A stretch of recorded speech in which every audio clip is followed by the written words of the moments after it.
And we are live. So, welcome to episode 212 of An American Werewolf in New Jersey. I am the American Werewolf. Tonight, we are doing a special Friday night feature. I usually do not stream on Friday night, but yesterday, I went to the 620 feature of Aquaman and the Lost Kingdom. And I didn't anticipate doing this type of review about it, but I'll get into what it was about in a little bit, and I changed my mind, so here I am. But then after I got back home, I also waited till 10 p.m. and tuned into Netflix premiere of Zack Snyder's Rebel Moon, which ran about 2 hours and 15 minutes. So with everything, it wasn't over till about 12:30. For me, that's extremely late. This werewolf tends to turn in early and get up early. So I got up today and I decided to watch it again because I was a little out of it. I had a bag of peanut M&Ms and I had, what did I have? Monster Energy drink. And so I was awake, but, I wasn't paying as much attention as I could. So I just thought that I would come out here today and decide to review both of the movies. So let's start off with Aquaman. Aquaman and the Lost Kingdom. And this movie just dropped yesterday. It's not looking like it's going to make a lot of money, unfortunately. And for now, at least, it seems to be the last film in the DCEU. Movies that are based on Zack Snyder's original casting with Henry Cavill Superman, Gal Gadot Wonder Woman, Jason Momoa Aquaman, so on and so forth. And Ben Affleck's Batman, that being the core of the Justice League, and Ray Fisher as Cyborg. So when you're watching Zack Snyder direct someone like Jason Momoa, he's doing a very grounded, sort of gritty, no man is an island, or, with one exception. That's the kind of Aquaman you get. When you get James Wan to direct Aquaman, you get something very different. You get a funny, sort of campy, slapsticky kind of Aquaman, which you could also probably is much more in alignment with who Jason Momoa seems to be. He seems to be a fun-loving person, likes to drink beer, likes to surf, rock climb, and, hang out with his friends and his family, that sort of thing.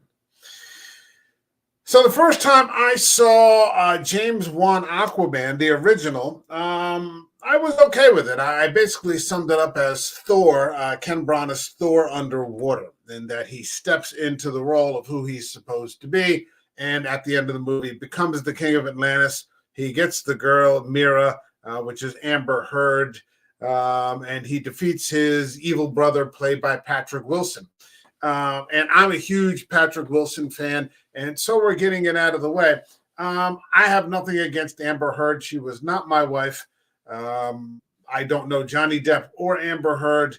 She went to civil trial. I'm just going to say this quick 30 seconds and then move on. She went to civil trial and she lost. Obviously, her reputation took a huge hit, and she sort of has gone off to, salve her wounds.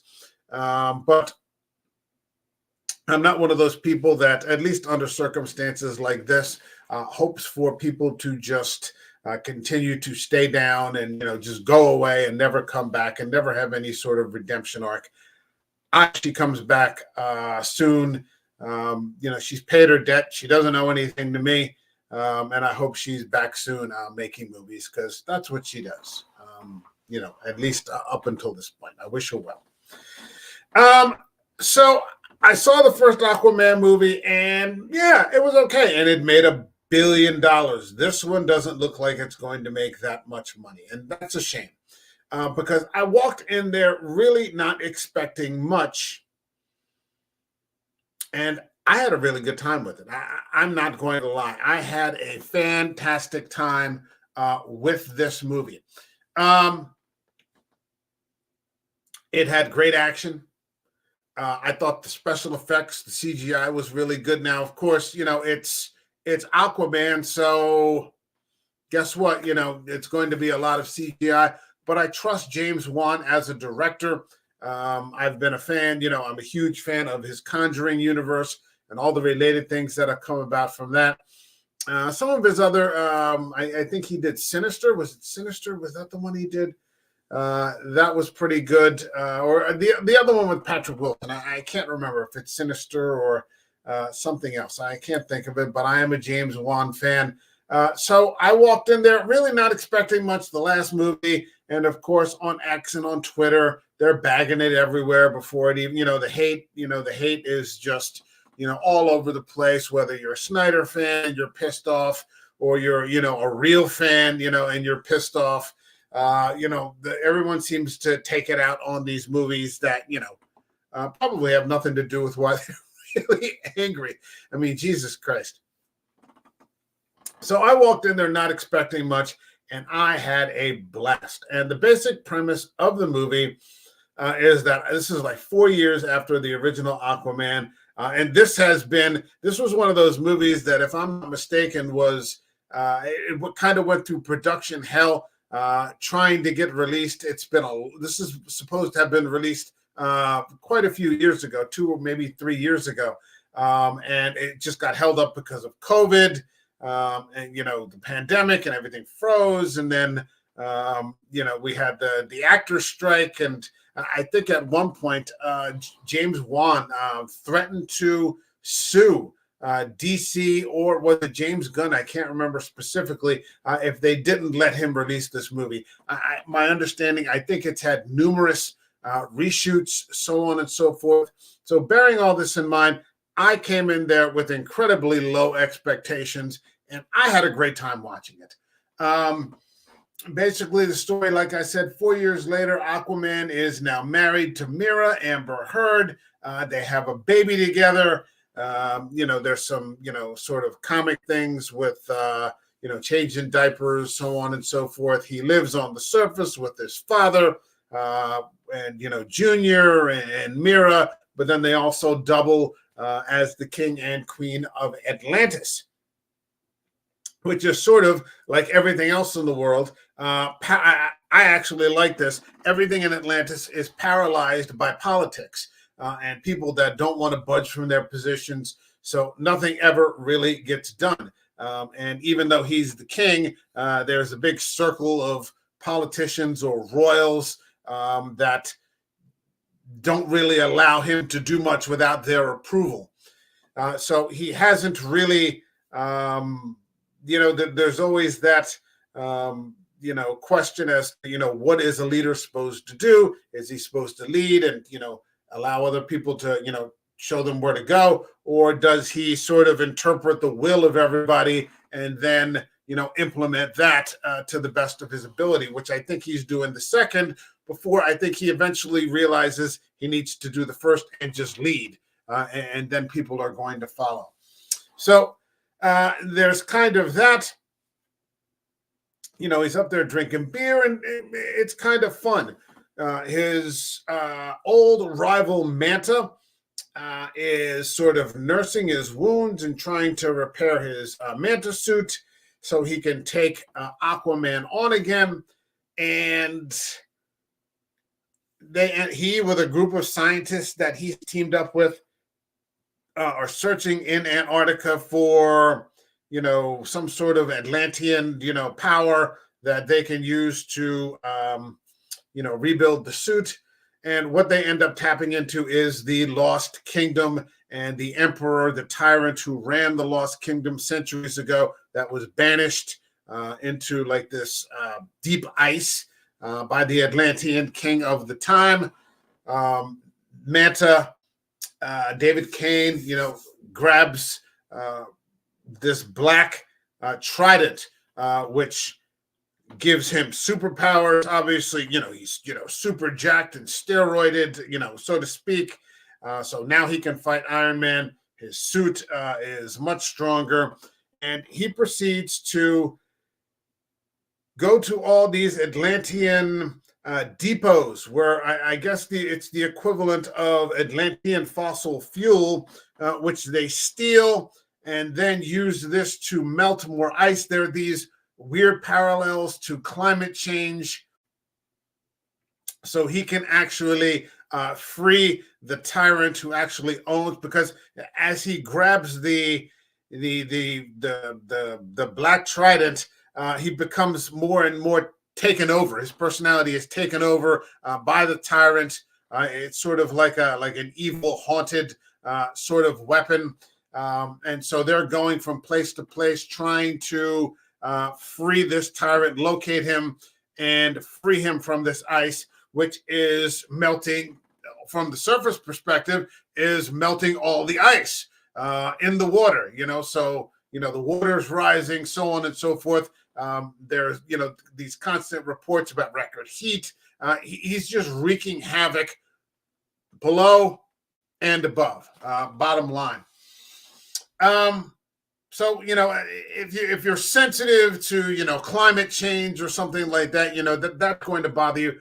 I didn't give a fuck. I was just busy enjoying the movie, and I thought it was great.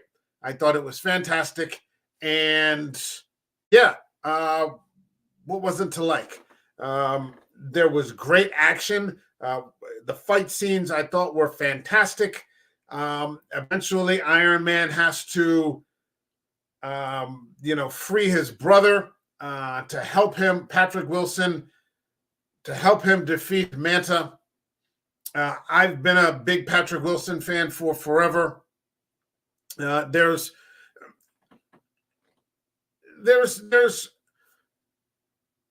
a very comic. There's sort of an argument in tone here, because at times it shifts between being very serious, like when Manta first invades Atlantis.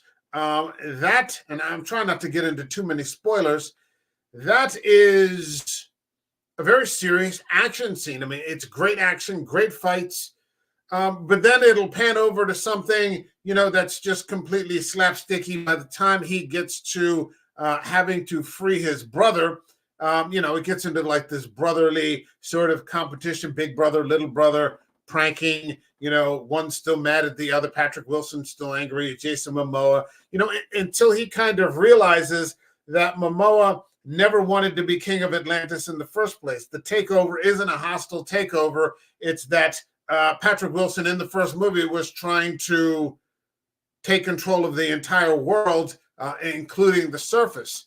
So, basically, eventually, they become allies, reluctant allies, and then they become allies. And the movie just sort of, takes off from there. It's great to see Dolph Lundgren again. I had forgotten that Dolph Lundgren is a part of this. Hold on a second. I'm going to see if I can open this up if I can get this on there. I'm going to see if I can open this up on X. Will this allow me to do it? Yeah, okay. I'm moving this over to X also, so it's not just going to be on YouTube. It's great to see Dolph Lundgren. I think he's fantastic, and I'm so happy that he's still working as one of the kings, under the sea. I think he's fantastic. I remember Dolph Lundgren, going all the way back to Rocky IV. It's almost been 40 years of that, and that he's still making what I would consider to be a big budget movie. I think it's fantastic. Why would you not want, that kind of success for Dolph Lundgren? He does a great job. Nicole Kidman is in it. I like Nicole Kidman. I've liked Nicole Kidman for forever, where she plays, his mother. She's always good. Is this peak cinema for Nicole Kidman? Is it Kubrick, or is it even, Eggers and the Northman, where she plays, the sort of Gertrude character, a bit more evil than usual? No. But she's still good, and it looks like a fun movie. It looks like they're having fun. I know that if, I've seen a lot of, or a few reviews from prominent YouTubers that are saying, it looks phoned in. Everybody looks checked out. I didn't get that impression. I got the impression that they were having a really good time. I imagine that if They did have extensive reshoots, having to edit out certain parts. My understanding was that Ben Affleck as Batman was going to have an appearance in there. I think James Gunn ordered that be pulled out. My understanding also is that Michael Keaton was supposed to be in there. I don't know how that was supposed to work necessarily. That was pulled out. So I imagine that there were frustrations, but I didn't get the impression that at any point anybody was checked out. It just looked like a fun movie. You don't need to see the first one to see this one. So if you haven't seen the first Aquaman, you really don't need to. You can go right down there. I would encourage people to go to the theaters and see it. It's a big budget James Wan spectacle. And the last, for now at least, casting of Jason Momoa as Aquaman, it deserves to be seen on the big screen. It's there in IMAX. For me, I have a local Regal multiplex in my area. And so I always, I have an unlimited subscription on their app. So I think it's $21.99. I can go see as many movies as I want for free every time. So every time I go, I just pay like 53 cents. It's 53 cents to go see Aquaman today. It's 15 miles away. So it's 20 minutes or so to drive.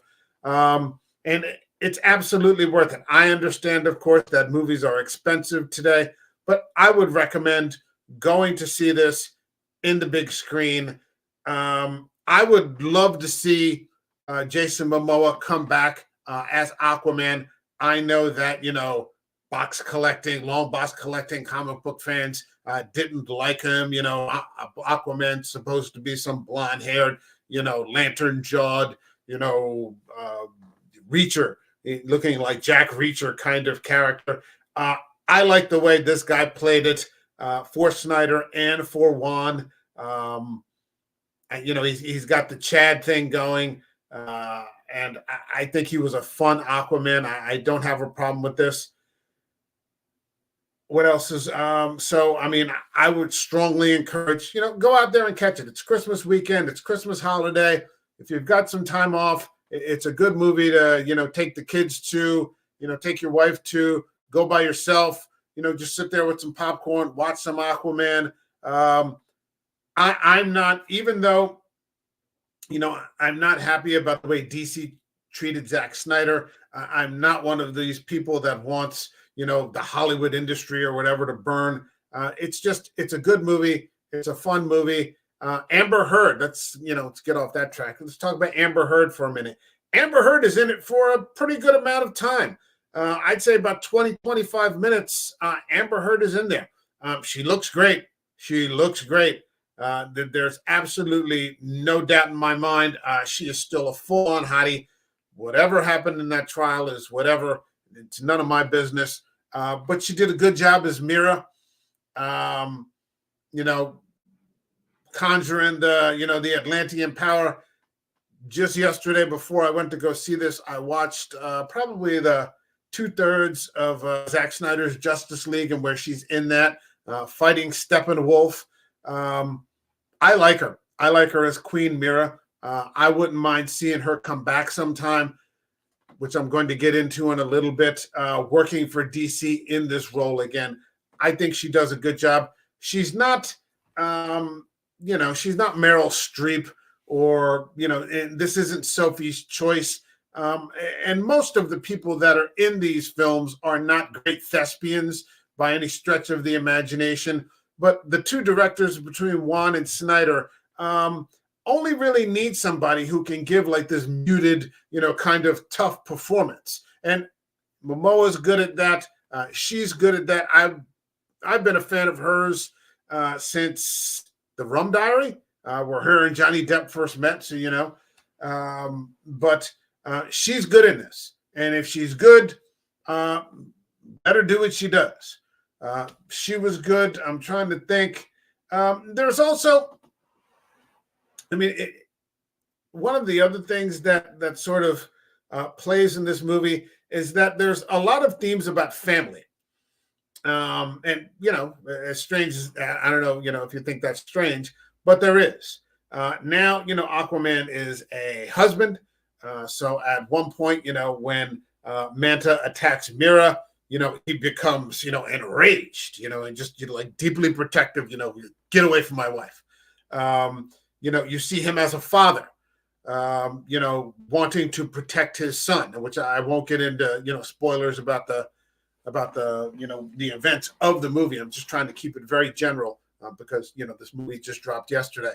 And that was good to see. That was good to see. Him wanting to protect his family, his father, who lives on the surface with him. Talking to his father about raising children, and his father, giving him advice about, when you were young, this is what happened, and Arthur Curry saying, I don't know how you did it. You were on your own because Nicole Kidman, had to go down below. Dad had to do it by himself. Those are interesting tropes that I enjoyed seeing. There are a lot of family themes. The themes of the brothers, between Arthur and oh God, I forget Patrick Wilson's name. All of it enjoyable. All of it enjoyable. I wish that we could have seen Ben Affleck in the film. That would have been fantastic. I wish that we could have seen Michael Keaton as Batman. I would have loved to have seen everybody's got a cut nowadays, so maybe there's a wand cut, out there, that maybe one day we'll get to see. That will be really cool. But it would be great to see what James Wan had originally in mind before the gun takeover and, the extraction and reshoots and all the delays, what the original vision was that he had for this movie. Because this movie was solid. It was entertaining. It's fun. Is it Lawrence of Arabia? No. But I remember walking out of the theater saying, damn, this was a damn sight better than I thought it was going to be. And my rating system, where I go from 0 to 5, up by halves to 5, I gave this a 4. It's a fun 4. It's not a serious movie. So if you're looking for, the old Zack Snyder kind of, grounded and gritty kind of thing, it's not that. But it's a fun movie. It has good effects. I liked everybody's participation in it. I didn't get hung up on hearing about climate change or, global warming or anything like that. Because guess what? It's not a presidential debate or an election. I'm watching a fucking Aquaman movie. So I'm going to enjoy it as an Aquaman movie and, not really take it all that seriously. But yeah, if you get a chance, go see it. Absolutely go see it. Spend some money, get some popcorn, sit down and watch some Aquaman because it's really good stuff. Now, one of the things that I want to say is that I do believe that in the next few years, and I'm going to say 5 years, I say we're coming up at the end of this year, so I'm going to say maybe 4 years, we are going to be seeing the return of Zack Snyder completing his vision for the DC universe. I think we are going to get there. We are going to see that because I do believe that eventually what's going to happen is, despite the fact that James Gunn is doing whatever he's doing, I don't think those movies are going to succeed. And Netflix, Warner Brothers has already licensed those DC movies, like Man of Steel is over on Netflix now. They're licensing them. Netflix really, and I'm about to get into Rebel Moon. Netflix really seems to be enthusiastic about working with Zack Snyder. I did a video about a week or so ago where they, Zack Snyder said if Netflix could find a way to license those characters, he would obviously be overjoyed and wanting to come back and complete those Justice Leagues. I don't think it'll be much more than that because the original plans that he had for a Flash trilogy, with the Reverse Flash. I don't know that he'll get that many options, but I think that he can come back and complete the Dark Side story and maybe the fall of Themyscira and these sorts of things. So I think that is going to happen. So I'd say somewhere around 2028, we're going to be back. The Snyderverse is going to be back. Even if you are not a Zack Snyder lover, if you're a hater, if you're a person who says you're always indifferent about Zack Snyder, but you always seem to be bagging it, he's always relevant. He's always relevant. He's always trending. And he's not going away. And I think one of the great things about Zack Snyder is that he makes movies for the fans. He doesn't make movies to please his critics or to make course corrections for his critics. And I think that that sort of authenticity is why the fans love him. And they want the completion of that story. And I think the James Gunn ideas are going to tank. So I say all that to say this will not be the last time that we see Jason Momoa as Aquaman. I think we will get a chance to see Ben Affleck again don the batsuit. I think we will see Henry Cavill again as Superman, and we will see Gal Gadot as Wonder Woman, and of course the great Ray Fisher as Cyborg. So 4 out of 5 for Aquaman. Now, let's move on and let's get into Zack Snyder's Rebel Moon. So, Rebel Moon dropped last night at 10 p.m. Eastern, and I stayed up and watched it. But I was half out of it. I was tired and I was exhausted, and I just watched 2 hours of Aquaman, and trying to pay attention and take notes, and I did take notes, and I'm trying to get my camera up here. These were the things that I said, and I had already taken notes on Aquaman, so my brain was a little fried, long story short. But then I got up this morning and I said, you know what? I'm going to watch this fucking thing again because I liked what I saw. And all day on social media, I've seen nothing but Rebel Moon, Rebel Moon, Rebel Moon, Rebel Moon. Here's the long story short, and I'm going to keep it spoiler free. I'm not going to get into spoilers on Rebel Moon. I want to hold on a second. Okay, I'm going to keep it spoiler free because it just dropped yesterday. It's dropping on Netflix. First of all, let me say, if you haven't seen it and you have Netflix and you're looking for a sci-fi movie, a good sci-fi movie, a sci-fi action, go to Netflix, watch it. Great, fantastic, like next level visuals. Extremely beautiful to watch. There were moments in that movie where I just sat there and said, I like twice, because the second time was more enjoyable for me because I was, fully present. The visuals at times were so gorgeous and the shots were so gorgeous because I'm a big Zack Snyder fan when it comes to those visuals that he does, that I was like, my God, that's beautiful. That's amazing. Holy shit, how's he doing that?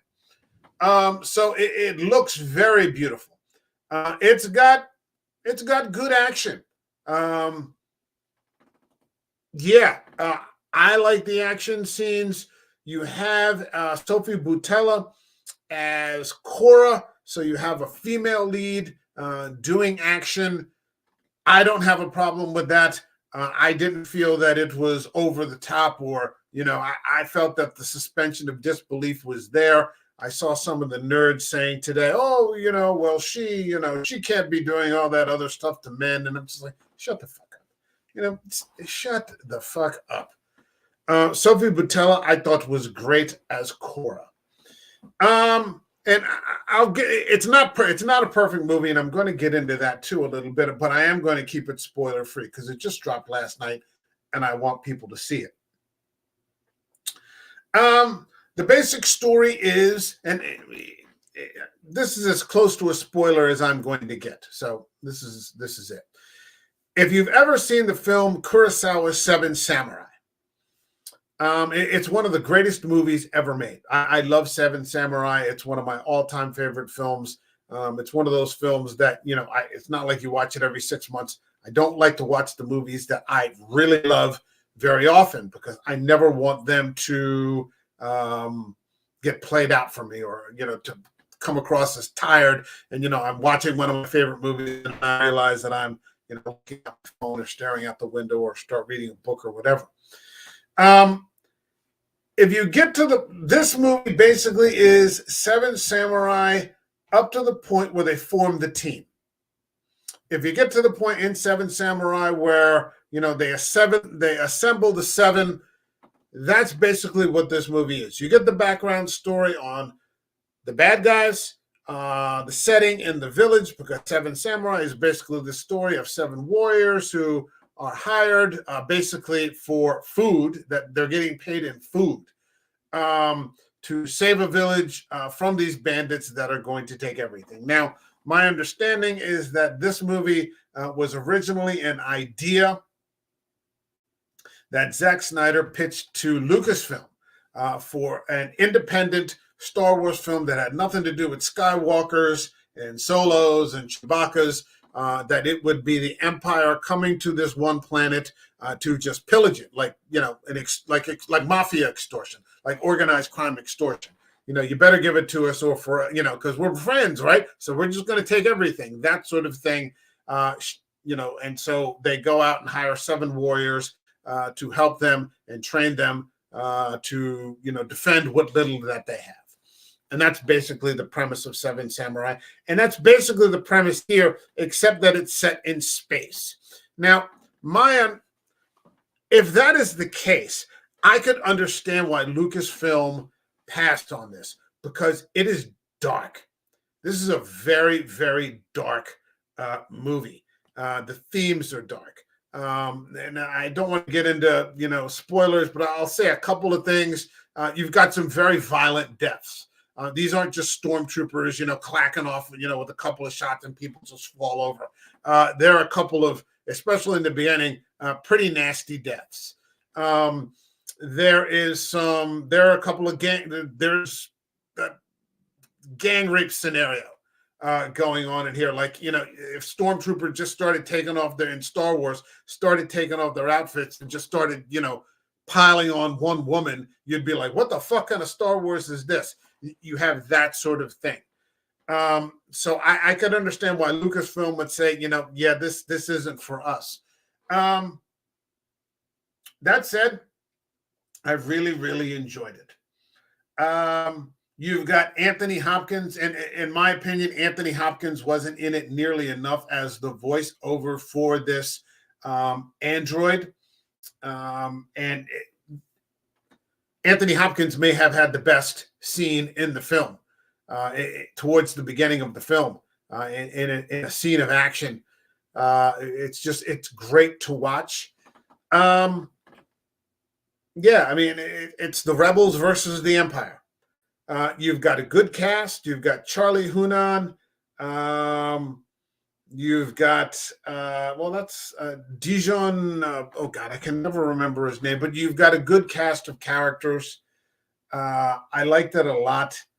I like the setup that they had in the village where you're just, you're seeing the village sort of life where, it's an agrarian sort of society. I know some people will say it's communism. It's not communism. It's like, I think sometimes people lose in this never-ending quest to do whatever it is they think that they're doing. And combined with the fact that negativity drives the algorithm, they're always filtering it for some sort of whatever. And you lose the simple ability to enjoy a movie. So it's a very dark sort of Star Wars, but the introduction is visually stunning. Visually stunning. I liked the life in the village. I liked the introduction of the villains. Um, really good stuff. I like the action. If there is controversy, if there, because like I said, it's not a perfect movie. It runs about 2 hours and 15 minutes. There are a couple of scenes where the exposition comes through dialogue or almost monologue. It's a little long. So I'm not sure that was necessary in the first place, because there are some things that happened later on in the movie that would have explained that. Like, you could have just completely extracted those scenes of exposition that gave background to particular characters, and explained who they were. They're just sort of talking about who they are, and I'm like, well, maybe you could have gotten rid of this. And then you see later on, there's another character that sort of reveals the background of everybody. And I'm like, well, you could have just stuck with that.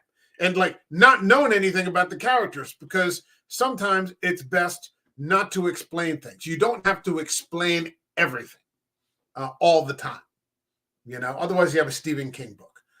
So maybe not, telling who these people are would have worked. And then, a small reveal at the end as one character goes through them one by one. If we are making a Seven Samurai comparison, then I would look at the way that those characters and the heroes were rolled out to the audience. There's not a big backstory on the Seven Samurai and who each of them were and who their Uncle Jimmy was, and so on and so forth. One guy's the funny guy. One guy is the veteran who teams up with the leader, and they haven't seen each other in a long time. He's, oh my God, I thought you were dead. No, sure, I'll be happy to help you. There's another guy who's the expert fighter, the expert swordsman, very calm, very stoic. There's, the young kid. There's Toshiro Mifune, who, is pretending to be a samurai, but he's really a farmer who just kind of ran away from home because he's so disgusted by the poverty of being a farmer. And out of all seven, there's the one guy who's the leader. I can't think of all of them. But out of the Seven Samurai, there's maybe only two people that get any real backstory. And one of them, or any sort of character development. And one of them is the kid. Who believes that everything's going to be great and glorious, while all the other guys are telling him, no, this is going to be horrible, and probably half of us are going to die right in front of you. And then there's Mifune, who, starts off pretending to be this experienced samurai, and then you find out he is not a samurai at all. He's a farmer pretending to be a samurai, and, it's become one of those fake it until you make it scenarios. So I'm not sure, and especially on a second watch, that we needed this huge backstory. So if you're hearing criticism that there's not a huge amount of backstory, I'm not sure you needed it. On the other hand, at the same time, let me phrase it that way. This movie runs 2 hours and 15 minutes. Seven Samurai runs about 3 hours. So if you cut 45 minutes out of Seven Samurai, you probably would feel that, okay, this needs a little bit more. But help is on the way, because my understanding is that there's going to be a Snyder cut of this coming up very soon, with an additional hour. So I think if there are some holes in the story, maybe in terms of, if you wanted to flesh out a couple of the characters a little bit more, maybe if you wanted to get rid of some of the monologue, I think that this will do it. Snyder is notorious, of course, for dropping larger, longer versions of his movies. Look how many cuts there are of Watchmen. I have to buy a 4K player just to get that ultimate edition of Watchmen. I don't have a 4K player. It's a Blu-ray player. But at some point, I'm going to have to buy a 4K just to accommodate the fact that I want to see the third version of Watchmen, because there's theatrical, there's directors that I have, and there's this ultimate edition. If you go to Dawn of the Dead, there's a director's cut of that. I have a copy right over here. Look at Batman v Superman. when I saw that theatrical version of Batman v Superman, it kind of had a similar feel to this. It reminded me of that. And then he released the Ultimate Edition, which I think had an additional like 40 minutes, 30 or 40 minutes. And then you're like, oh, okay, yeah, I get it now. And now Batman versus Superman Ultimate Edition Director's Cut is probably my favorite comic book movie of all time. I'm trying to think what else. There's nothing extra for 300. Sucker Punch. Look at Sucker. I love Sucker Punch. And people fucking hate Sucker Punch. I'm like, fuck you guys. Sucker Punch is fucking awesome. And he's got an extended version. And now he's looking to do a director's cut of Sucker Punch, which may not be longer, but, you know, more in tune with his vision. So I think that this extra hour that they add to part one, this is only part one. The second one is getting dropped in April. I can't wait for this director's cut. I'm pretty positive. My understanding is that there's going to be a theatrical release, not a theatrical release, excuse me, a physical media release for that director's cut, because Lord knows I definitely want a copy of Rebel Moon, A Child of Fire, Part 1 in my hand. I don't want to have to depend on Netflix or any streaming service. No offense to Netflix or anybody.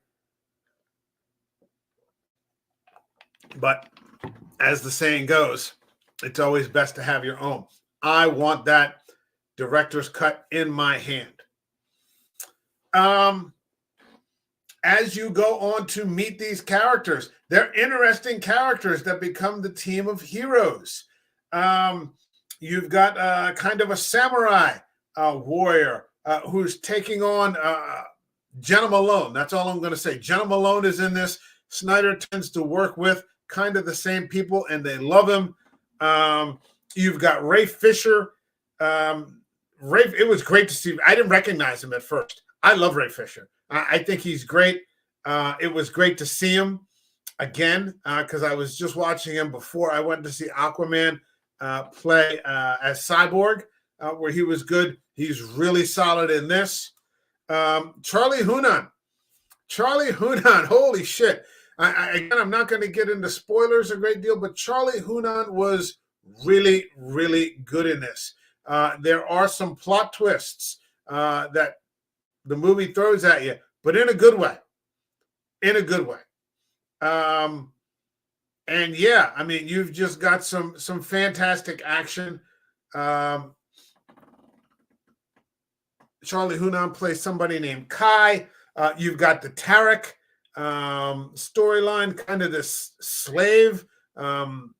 They all get people on the team who are enemies of the Empire.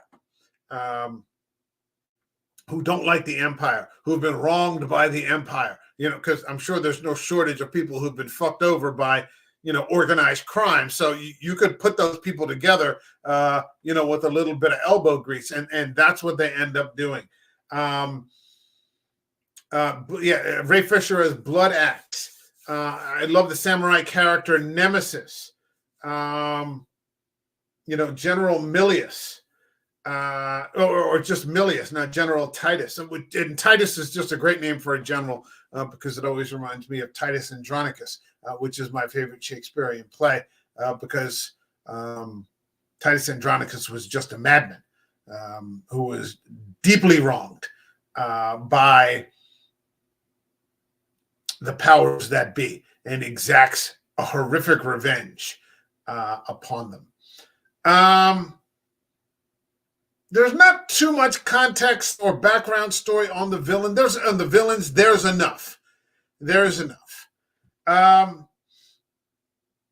Is it Arrival or Interstellar or anything like that? No, I don't think Zack Snyder necessarily makes those types of movies. He makes hard-hitting, sort of heavy metal style movies, and that's exactly what this is. Violent, dark, beautifully shot. The story could use a little bit of thickening, but I think we're going to get that as we move into that director's cut. And then in April, I don't know if Netflix will take the cue from the social media feedback and just go directly in April for the second one, part 2, The Scar Giver, and just go directly to the hard R-rated version, or if they're just going to drop another PG, because this is PG-13. That's another thing. This is rated PG-13, but the content and the themes and the action, you can see sort of where this needs to be hard R-rated. It needs to be hard R-rated. So I don't know if Netflix will take that feedback and then in April release a hard R movie, or if they're just going to go with 2 versions again because they want this to be accessible to other people, and then for people like me and maybe people like you that want to see it in its grittiest, bloodiest form, we can go and get those director's cuts. I'm not sure, but I'm pleased that Netflix seems to be very enthusiastic about working with Zack Snyder. I hope that he finds a home there, and that they continue to work with him for a very long time. I was very disappointed again by the way he was treated by Warner Brothers, and then with the tragedies in his life. I hope that he and Deborah, because they're among my favorite filmmakers. The Snyders, Zack Snyder, one of my favorite filmmakers. I hope that he finds a home there, and that these movies are successful. I would love to see Rebel Moon trending at #1 on Netflix. I think right now I saw, unfortunately, it's Super Mario Brothers. I don't know. And then that fucking racist movie that's been produced by the Obamas, I think is #2. Right now, I think it's #3. But it dropped on a Thursday. This is Christmas weekend. So there's a chance for, there to be a leap. A lot of people are going to be having time off. It's Friday night. Hey, what's on Netflix? Oh, that new movie's on. Okay, let's catch it. So I'd love to see it move into #1 and stay there for a long time. So my rating for this movie, again, 0 to 5, up by halves to 5. I'm going to go with the 3.5. 3.5 for this movie. It's not perfect, but it's pretty damn good. And it ends on a note that, yeah, it's solid. And I'm very much looking forward to the next one. So there's a lot to look forward to. There's a director's cut to look forward to. And then maybe there's, a PG-13 version in April. And then there's another director's cut to come after that. So, yeah, I'm amped about it. I'm totally amped about it. I'm happy. I've seen it twice since in less than 24 hours. It's just under 23 hours, and I've already seen it twice. So, at some point over Christmas break, who knows? I might watch it a third time just because it's fun, just because it's Zack Snyder, just because he does this shit for the fans, and that's always a good thing. I don't think that a filmmaker should ever sort of, make those kinds of, things to satiate the haters, because once you start down that road, you're lost. So, yeah, 3.5 out of 5. Definitely high-level entertainment. Maybe, you know what? I'm going to amend that. I'm going to amend my rating. I'm going to give it a 4. I'm going to give it a 4. 4 out of 5. 4 out of 5. Watching it the second time, because I gave it 3.5 after watching it the first time. Now watching it a second time, like I said, within 23 hours and, with some sleep, with some rest and, a little iced coffee. Yeah, I'm going to go with 4. 4 out of 5. It's worthwhile. It's worthwhile watching. I hope it makes it to #1 this weekend. So that's 4 out of 5 for Aquaman and the Lost Kingdom. And that's 4 out of 5 for Rebel Moon. So get yourself, it's Christmas holiday. Merry Christmas to everybody. Get yourself to the theaters. spend a little money, get a nice bowl of popcorn, sit down and watch a fun Aquaman movie. If you're not going to do that, I've done both because that's why I'm reviewing them. Feel free to get to your couch and turn on the TV and watch some Rebel Moon. Yeah, 4 out of 5 for both. 4 out of 5 Aquaman, 4 out of 5 for Rebel Moon. What's coming up next for this channel? I'm working on some fun stuff. I'm working on Onimusha. Onimusha is an animated Netflix series with a Toshiro Mifune Miyamoto Musashi taking on demons and zombies. And my understanding is that Onimusha is based off of a video game, but they've made an 8-part series on Netflix that I'm enjoying the hell out of right now, and I'm going to get a video out going on that. At some point, maybe this week or possibly after the first of the year, we're also going to get the channel going with a review of the Iron Claw. I'll probably catch it in the next couple of days, but I'm trying to get some other people, and it's Christmas, so people have family obligations and things more important than streaming. But we'll get that coming to you. And then I also want to take a look at another Netflix series called Blue-Eyed Samurai, which I've heard very good things about. So yeah, within the next week, there's going to be several videos coming, and I'm looking forward to all of them. And then after the first of the year, we start to get into Cold and Scary as Fuck, which is a theme for horror movies that are set in cold or winter setting. So lots coming up. But yeah, I don't think that, no, there won't be another video. This will be the last video before Christmas. So let me just say right now, a Merry Christmas to everyone. Peace on earth, goodwill towards men, and all that good stuff. I wish you the absolute best, and I hope you have a very Merry Christmas. All right, everyone. Thank you very much, and we will see you all in the next video. Get yourself to those movies one way or the other, and God bless you. All right, take care now. Bye-bye.